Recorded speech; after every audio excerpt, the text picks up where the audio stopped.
All right, now let's talk about agreement on whether or not climate change is really happening. Let's talk about the word consensus. Consensus is kind of the opposite of disagreement. It's a form of agreement.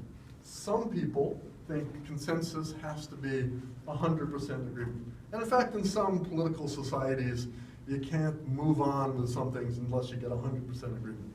But in sociology, when you're looking at scientists and how they behave, I happen to have studied that when I was in college, consensus is just general agreement amongst the scientists that something is real, something is true, a theory is valid, et cetera, et cetera. So it's important, especially from the standpoint of the news media, that everybody who talks about scientists talks about the scientists who study climate change, points out that they have a consensus that climate change is real and it's happening now. This, your students of media, all of you know from YouTube, this just shows how information flows from the scientists up to organizations and through the journalist organizations and to a wider base of communicators, including that guy and CNN, to the public. And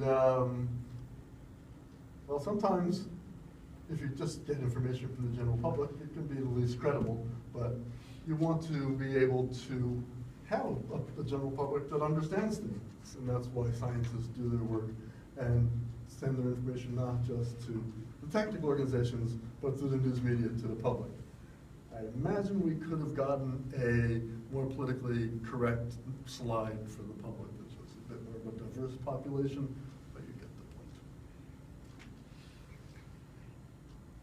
Let's list scientific societies who have a consensus. Look at this list of scientific fields who all agree that humans are causing global warming through the emissions of gases from burning fossil fuels, etc.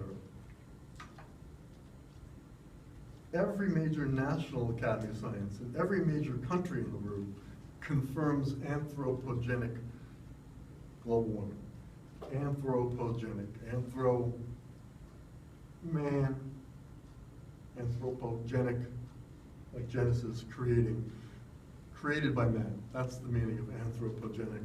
And you need to know that word if you're going to debate with somebody about global warming, because sometimes it just gets abbreviated as AGW. These are the big lists right here of national academies rejecting anthropogenic global warming, AGW. The American Meteorological Society says this. Says human activities have become a major source of environmental change. Of great urgency are the climate consequences of the increasing atmospheric abundance of greenhouse gases.